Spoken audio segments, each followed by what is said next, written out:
Hey everybody, it is Dak here from the Ed Boys, and today we're going to be talking about the new Desert Treasure 2 bosses. After completing the Desert Treasure 2 quest, which is an incredible quest by the way, you can grind out the 4 brand new solo-only bosses. This is not going to be a full guide for each of the bosses, but I will be going over how I fight each of the bosses in the video. If you have been enjoying these videos or just getting some useful information out of them, be sure to like and subscribe for more content. I also stream on Twitch, which should be linked on the screen and in the description. Thank you for the support, everybody. Let's start with what will probably be the longest section of the video, the Whisperer. The Whisperer is a creepy siren who lives deep in the Lasar Undercity, which is below Ice Mountain. To travel there, you can use the Lasar Teleport, which is on the Ancient Spellbook, and it will take you to the top of Ice Mountain, and then you can head into the Camdozal, however you say it, dungeon. This dungeon does have a bank in it, so it can be kind of convenient early on to just have to run to the bank back and forth from the boss and not actually teleport much. Eventually, you get the Serenic Tablet from the Whisperer, which can be used on your Ring of Shadows to unlock the Lasar Undercity Teleport, which is a far shorter run for getting to the boss. The Whisperer seems to be weak to magic, so Tumekin's Shadow really cranks on it, but even a Trident of the Swamp would get you through the fight. You can actually take 0 damage from the boss fight, so it's a little bit more reasonable to be able to do this one with more minimal gear, though the Enraged phase has a little bit of a time limit, but we will get into that. The Whisperer does use magic and ranged attacks. It can melee you if you stand too close, but use mage from far away. The mage attack is blue, and the range attack looks like a gray spike. The attacks do not do damage until they hit you, so it's all kind of a reaction, kind of like when you're fighting Zebak in the Tombs of Amasket. She will always use 3 attacks in a row, and she does have a pattern for which attacks they're going to be, and it does change every phase. No matter what, after those 3 attacks, magic or range attacks, she is going to send in some vines towards the player, so you do have to protect from 3 attacks and then move every time she attacks. Each time the Whisperer uses a special attack, it does change phases, and that can change the pattern of what her attacks are like. So when the fight starts, each of the 3 attacks are always going to be the same. As you can see, she either uses 3 mage attacks or 3 range attacks. After the first special attack happens, you are now in phase 2. This time she'll use the same attack and then switch on the third. So you notice the attacks are going to be mage range or range mage. After the next special attack, you're now in phase 3, and phase 3 auto attacks are the same as phase 2. She'll attack either range mage or mage range. After she uses her third and final special attack, she will be in phase 4. This time she's going to alternate every attack, so if she uses a set of 3 attacks there, it's going to be either range or magic range. Once you get her down to 0 health, she does go to an enraged phase, but first let's go back and talk about what those special attacks actually do that we skipped over. The Whisperer has 3 special attacks that she uses during the fight. She will use each one of them once every fight, so you have to deal with each spec on each kill. It'll be in a different order each time, so not necessarily the same order that I talk about them here. First, we have the Screech attack. She's going to teleport to the side of the room and then set up a bunch of stone pillars for you to stand behind. Click on your black stone fragment to send yourself into the Shadow Realm, where you can see the health bars on the stones. She's about to send out 3 wave attacks that you have to stand behind the stone to dodge, but you need to use the health bars to see what order you stand in. So you want to stand behind the wall with the lowest health first, then the mid health one, then that full health one, which by the time you're behind it will only have 1 health left. While you're in the Shadow Realm, you will be losing sanity and losing prayer points, so you do want to spend as little time in the Shadow Realm as possible. The next spec we have here is the orbs. There will be a pattern of orbs in the ground, and you need to go to the Shadow Realm to see which ones are safe. You do have to step on all of the light green orbs before the timer over her head runs out, or she's going to hit you for some damage. The other orbs will also hurt you if you step on them. If you don't step on any of the bad orbs when you solve the puzzle, you will regain 15% sanity, and you can also step on the correct orbs in the overworld instead of going to the Shadow Realm if you memorize the patterns. That's not a great option if you're just learning the fight, though. And the third spec is the Ghosts. She'll spawn 4 different sets of ghosts, and you have to go into the Shadow Realm to deal with them. There are 4 different colored ghosts, and you'll notice they do say different things. 2 of them say Vita, 2 of them say Horatio, 2 of them say Sanitas, and 4 of them say Moors. You have to KO at least 1 set of ghosts to not take any damage from this, so the easiest thing to do is just target the 2 ghosts that say Vita, and you'll be good to go.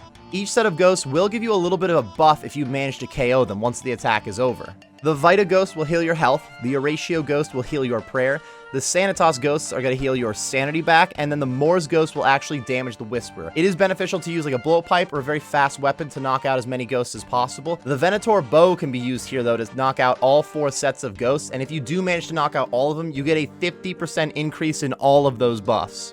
Anytime the Whisperer is done using a special attack, if you're standing too close, it's going to try to freeze you and then walk up to you and melee you for 2 hits at a time. You can protect from melee to lower the damage from it, but if you just freeze her, then she's going to stop moving towards you and you can move then. Just make sure to wait until she actually starts moving towards you before you use the freeze attack. And finally, let's talk about that enraged phase. When you get the Whisperer to 0 health, it heals like 140 health, and you both get teleported into the Shadow Realm. You slowly will lose sanity in the Shadow Realm, and once you hit 0 sanity, you go insane, and you have to teleport out, or it's going to kill you very quickly. So it is important to have as much sanity going in this phase as possible, and to get through this phase as quickly as possible. She is always going to start by using range attacks, and she'll alternate her attack style every 2 attacks. So she'll use 2 range, then 2 magic, 2 range, 2 magic, and so on. Also, every time she attacks, she will throw out some vines at the player, and if they hit you, you will lose sanity. It's very important to keep running during this phase. If you get hit by even a couple of vines, it's going to send your sanity to 0 pretty quickly. Focus on running and attacking, and then get into a rhythm with your overhead prayers since they're always alternating at the same speed. It's every 2 attacks she switches. In other words, that would be every 4 ticks. The Whisper fight is definitely the most complicated on paper. If you've never tried the fight and you just kind of like read what to do, it seems like there's a lot. But in the long run, once you get a rhythm of it, it's actually one of the easier fights to get consistent at. I've had a lot of fun during my Whisperer grind so far. I was able to get some lengthy trips kind of early, which made it easy to grind, but also the teleport on the Ring of Shadows is really good, and that was the only teleport that I got in less than 25 KC. I got it on my 6th kill, so I was very happy with that. The Whisperer drops the Bellator Vestige, which can be used to upgrade the Warrior's Ring into a Bellator ring. Currently, that ring costs 285 mil, which would be a hell of a payday. Of course, that will be falling a little bit in price. It's only like day 5 of the bosses being out. It's very expensive at the moment. If you do have any questions about the Whisperer, let me know in the comments section below. Next, we have the Leviathan, who lives in the Scar, which is actually located by the Guardians of the Rift, which is pretty cool. The Leviathan seems to be weak to range, but it does have fairly low magic levels, so the Twisted Bow isn't overly powerful here. I mean, it's still sick, it's a T-Bow, but the Bofa also really seems to excel very well at the Leviathan, and the Zarite Crossbow is probably the best in slot option since it has so much health. Even the Blowpipe with Dragon Darts was getting fine kills for me, so just bring your best range setup to fight the Leviathan, and make sure not to stand close to the Leviathan or he will bite you. The Leviathan fight is mostly about switching your overheads, kind of like how the Whisperer was, but the Leviathan doesn't have a real pattern to his attacks, you just have to purely react to them. He is going to start off very slow. Again, these attacks need to be protected from as the projectile itself hits you, not when the Leviathan tosses it out. The magic attacks are blue, and the range attacks are green. After a few of those overhead attacks, the Leviathan will roar and drop some rocks from the ceiling, always dropping one at your feet, so you have to step to the side. Every time the Leviathan drops rocks from the ceiling, the next set of attacks is going to be a little bit faster, and eventually he's also going to start using some orange melee bubbles that you have to protect from too. Once the attacks start to get too difficult for you, you can use a shadow spell to stun the Leviathan, and then run around to the back side of it and use an attack. This will cause the Leviathan to flail around and begin using one of its 2 special attacks, which you can tell in the chat which special attack it's using. It'll actually tell you. He'll always alternate his special attacks too, but you don't know which one's going to happen first, kind of like with Vorkath. One special attack is the lightning attack. The Leviathan will chase you down with a quick lightning fan that you need to keep moving to dodge. The first few times that you try this fight, you're just going to want to like run around the head, but stay close to it so that you use as little distance as possible and take as little damage as possible. You can lightning skip without losing any DPS though. When the lightning attack starts, stand in the corner next to the Leviathan. It can be any of these corners. It really doesn't matter which side of the arena. If you're using a blowpipe or a Bofa, you're going to want to do something like this, where you click back and forth on the ground on the boss, on the ground on the boss, and you're clicking once every tick, only moving 2 squares back and forth. If you're using a T-bow or a crossbow or anything that's a 5-tick weapon, instead you're going to want to run back and forth from full corner to corner and just attacking right when you get to the corner. This one uses a little bit more run energy, but it's also less click intensive. The lightning attack takes a long time to be done, but similar to Wook's walking at Vorkath, if you do the lightning skip here, then you don't lose that much DPS. A paste bin for the screen markers that I use should be linked in the description. The other special attack, the Leviathan drops rocks from the ceiling right where you're standing, and it'll be 10 rocks in a row, so you gotta keep moving away from them. And then when he's done dropping rocks, he's gonna send out a shockwave, and the only way to protect yourself from from that shockwave is to stand behind some of the rocks that just dropped, or of course, if any rocks have already dropped from his other attacks during the fight, you can stand behind those too. After he uses the special attack, he'll go back using the auto attacks, but it'll have slowed down a little bit. It's not going to completely reset his speed each time that you stun him and make him use a spec, but he will be slowed down. Once the Leviathan is under 20% health, he's going to go into an enraged phase. In this phase, he will constantly be dropping rocks from the ceiling, and he'll attack at a 2-tick pace. He won't use any melee bubbles during this phase. It's only going to be protect from magic and range that you have to deal with.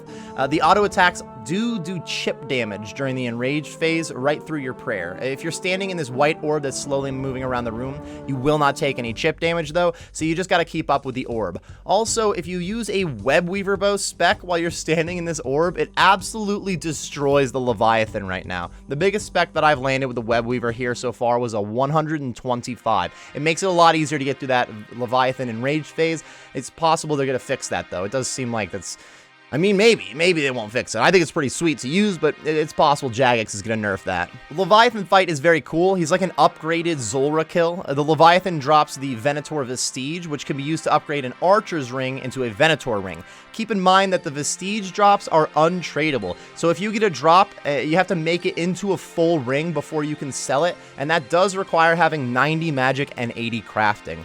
The ring is currently priced at 230 mil, which is a great payday. The ring would also be really useful at the Leviathan, or really anywhere else that you're using range. Right now, the Leviathan world record is down to 47 seconds, which is crazy, but it also shows that kill times can be relatively low while you're grinding the boss, depending on what your gear setup and your range level is, of course. Next up, we have the Duke. Duke Sucellus. I think it's supposed to be Duke Sucellus, but Duke Sucky Boy is he's big, mouthy, kind of blobby thing who lives in the Garrock dungeon. It's the same dungeon under Weiss, the same place that you fight the Phantom Muspa. In fact, when you get the frozen tablet from the Duke, which unlocks the Garrock dungeon teleport on your Ring of Shadows, that's a phenomenal teleport for grinding Muspa kills. To start the Duke fight, you have to make like a mini sepulcher run across the room to get ingredients for some poison potions, which will wake him up.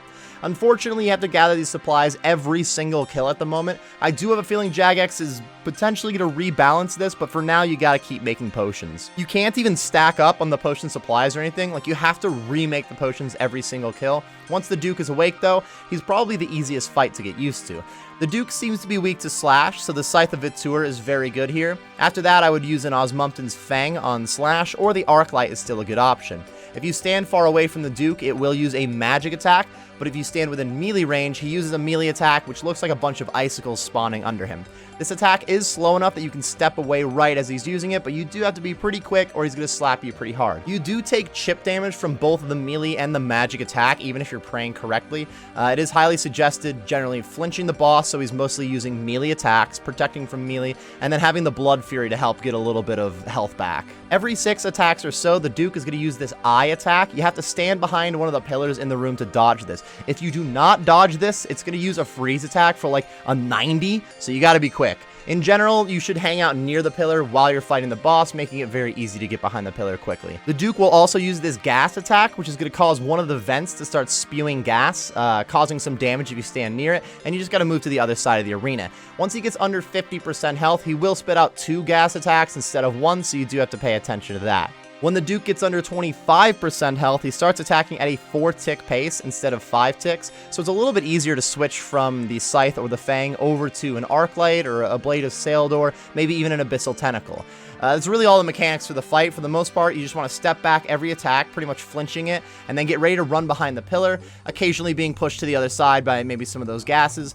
It's a very easy fight to start to grind out, which makes it a little bit less exciting than the other bosses, but I still enjoyed the grind on the Duke so far. The Duke can drop the Magus Vestige, which is an upgrade for the Seer's Ring and currently priced at 120 mil. That is the cheapest of the 4 ring upgrades currently, but that's still very expensive for a ring upgrade, so it makes it a solid drop. And again, remember, if you get these ring drops, you're going to need 90 magic and 80 crafting to actually build the ring and sell it. Finally, let's talk about Vardorvis. Vardorvis is a vampire that lives way out in the Stranglewood. It's a very long bank trip before you get that teleport tablet, and it's still not the best teleport once you have that strangled tablet, but you can get some pretty long trips with the boss. The kills are pretty quick overall, so it's still really solid kills an hour. Vardorvis is a very fast-paced fight. He's going to be using melee attacks, so you need to protect from melee, but he's also going to do chip damage, so I highly suggest getting a Blood Fury to help with healing. Vardorvis does seem to be weak to slash, but since he's not a very large monster, he's only 2x2, the Scythe only hits 2 of its 3 potential hits. The Scythe is still a good weapon here, to be fair. The Osmumten's Fang on slash is also very good here. It seems like Vardorvis' defense goes down as his health gets lower too, so it's actually a little bit better to start the fight with the Fang and then switch to the Scythe at about the halfway mark if you happen to have both weapons. The Blade of Salador wouldn't be too bad here, and the Abyssal Tentacle probably does pretty well too if that's all you have to work with. Axes will spawn around the room periodically. If these axes hit you, they deal some damage and they will cause you to bleed for a little while. You can highlight these axes if you are on RuneLite. You do need to go to the plugin hub and download the Better NPC Highlight plugin. Click the checkbox for the True Tile Highlight and then put in the numbers 12,225 and 12,227 into the True Tile IDs. At this point, it should now highlight all of those axes for you, which does make them a lot easier to spot. You can kind of skip through the axes as they're coming up to you if you walk in a little bit of an L shape. In general, the fight rhythm really just feels like you're mostly watching for axes and moving around when you have to. So as you get a lot more KC, you'll start to get pretty comfortable with just stepping like 2 squares over as they spawn. Sometimes Vardorvis' head is going to pop out of the ground and use a blue ranged attack. If you do not switch over to protect from range, then it will disable your overhead for his next melee attack, so it is very important to be ready for this attack. His other special attack, he just dashes around the room a little bit, planting some roots, which very quickly are going to pop up out of the ground and hit you. The only way out of this is just by moving over. When you get down to the last 20% health on Vardorvis, he's going to start attacking very quickly, often using all 3 special attacks at the same time, which can be very difficult to dodge. This is a very good time to dump some specs from a good DPS weapon, like the Dragon Claws, the Void Waker, even a Dragon Dagger to try to get through his enraged phase as fast as possible. The Ancient God Sword is also a very good spec during this fight, since it is pretty consistent damage from the spec, and it'll heal you for 25 health. Once you're in the enraged phase, his defense has gotten pretty low at that point, but his max hit is also very high at that point, so it's important to flick that protect from range correctly so he doesn't get to use that melee attack off prayer.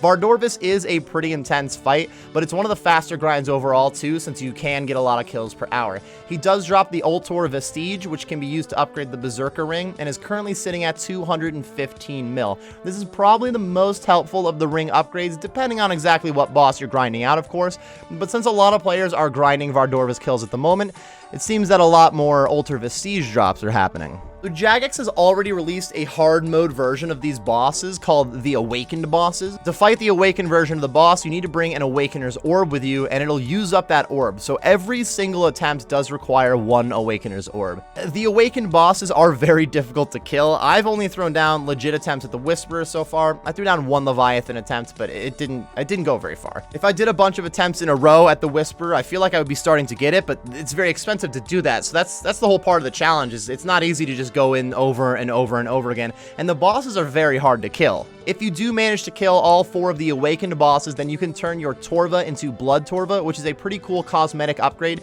It is really just prestigious. It's not like an actual money reward. The Awakened bosses apparently do have an increased chance for the unique drops, but having to use an Awakener's Orb to even try the fight means it's going to be more efficient to grind uniques from the normal version of the boss. It is a very cool challenge that they have added with the new bosses though, and I am excited to push even more Awakened attempts. Overall, I'm just excited about the update in general. The 4 new bosses to grind, they each have their own unique mechanics and unique drops. Not only are there 4 different rings to potentially grind out, but the Soul Reaper's Axe has been added to the game, and you can only build one if you fight all 4 bosses. Each boss drops a different piece of the axe, and all the pieces are untradeable, which gives you even more reason to fight all of them. Plus, of course, there are the Virtus Robes too, which I've yet to mention. Each of the new pets are also really cool, I gotta say, but I do feel that way about most new pets in the game, so I might be a little biased there. I'm looking to grind out a lot more KC on each of these bosses here in the near future, and I will also be making a full guide for each boss where I'll go into more like gear detail and we'll really break down the mechanics a little bit more. I am going to wait until Jagex officially releases the drop rates for a little bit more information on the potential money per hour while grinding the boss, and then potentially by that time, maybe Jagex has made a couple of changes to the boss, like the potions at the Duke. Please, Jagex, please. That is about it for my first impressions from the Desert Treasure 2 bosses. If you have any questions about how to fight the bosses, let me know in the comment section below, and I will get back to you as soon as possible. Let me know which of the 4 bosses is your favorite boss, which boss have you been grinding the most, which one do you like the least, have you gotten any unique drops so far? Let me know how the grind has been going on your end. Thank you very much for watching this first impressions video, everybody. If you enjoyed the video or you just got some useful information out of it, be sure to like and subscribe for more content. I also stream on Twitch, which should be linked on the screen and in the description. Thanks again for watching, everyone, and best of luck on your Desert Treasure 2 bossing grinds.